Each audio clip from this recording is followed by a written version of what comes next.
Bonjour, j'ai le plaisir d'accueillir Jérémy Vaulion. Vous êtes le tout jeune créateur d'une tout jeune entreprise qui s'appelle I Love Tax. Est-ce que vous pouvez nous dire de quoi il s'agit ? Bonjour, alors I Love Tax est en fait un site web sur lequel il y a une application qui permet de faire une simulation de son calcul sur l'impôt sur les bénéfices, donc c'est à destination des entrepreneurs. Et l'idée ici est de vérifier si son montant d'impôt a bien été optimisé ou pas, ce qui pour les TPE-PME n'est pas toujours le cas. Donc l'idée ici est de pouvoir apporter une information à l'aide de questions qui sont simples mais précises et d'arriver à obtenir un résultat le plus précis et exhaustif possible quant aux dispositifs qui peuvent être mis en place dans l'entreprise. Aujourd'hui, c'est quelque chose qui n'existait pas, je ne sais pas, sur le site des ministères ou autre chose ?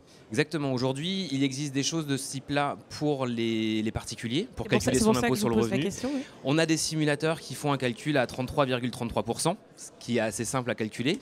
Mais par contre, aucun application permet justement de vérifier si on est éligible ou non à des dispositifs. Là, c'est de pouvoir dire, moi, en tant que petit dirigeant, je n'ai pas forcément une équipe de conseil qui peut m'accompagner au quotidien et j'ai une application qui va me permettre de vérifier si je peux prétendre à un crédit d'impôt, à une exonération d'impôt sur les sociétés pendant une période donnée, etc. Donc là, vous vous êtes lancé il y a très peu de temps, il y a 15 jours. Oui, la version est en ligne depuis 15 jours, ouais. D'accord, mais si on revient un petit peu en arrière, c'est quoi la genèse du projet et comment vous avez eu cette idée ?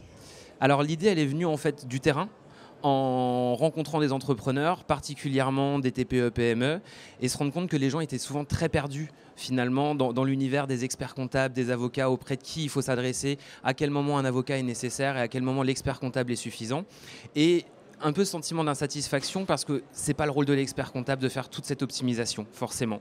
Et du coup, on va dire la philosophie, c'est de dire que le conseil est accessible à tous et qu'on peut vérifier par soi-même si ça vaut le coup d'aller voir un autre conseil, un avocat notamment, et être sûr du coup d'avoir un résultat derrière. Alors concrètement, vous étiez fiscaliste. Oui. Comment vous avez monté ce projet ?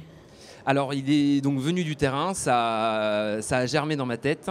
J'ai fini par rencontrer un développeur web, ce qui était la base essentielle pour pouvoir créer une application. En échangeant ensemble, il s'est avéré que la tâche en fait, est très complémentaire, tant du côté web que du côté technique fiscal. Donc, il est venu assez naturellement qu'on s'associe finalement pour, d'une part, monter le projet initial qui prenait quand même plusieurs mois, et d'autre part, pour arriver aussi à être en constante évolution. La fiscalité est une matière mouvante et en plus de ça, pour pouvoir proposer au fur et à mesure des semaines et des mois de plus en plus de prestations au sein de notre application. Idéalement, aller même au-delà sur typiquement les impôts locaux, les grosses problématiques de cotisation foncière des entreprises, etc. Et aujourd'hui, rien n'existe pour vérifier un peu le montant de ces taxes-là. D'accord. Et concrètement, si on parle de financement, d'accompagnement, est-ce que vous avez été aidé ? Pour le moment, non. Pour le moment, c'est de la matière grise et de l'huile de coude. C'est déjà pas mal. C'est déjà pas mal et du temps consacré. On s'est fait accompagner notamment par la société L'Accordé, donc qui est l'espace de travail de coworking où on peut être présent. On a été accompagné, on a été soutenu dans ce cadre-là, mais financièrement aujourd'hui, c'est quelque chose qui est autofinancé. Juste pour terminer, demain, c'est quoi les objectifs, les prochaines étapes ? Les prochaines étapes, c'est donc une version plus aboutie où on a pu apporter encore plus de dispositifs dans l'application. Alors aujourd'hui, on a essentiellement des crédits d'impôt, question de temps, bien évidemment. L'objectif est d'aller plus loin et d'aller vraiment sur des opérations qui sont comptables, voir s'il y a des choses à optimiser au niveau des opérations comptables.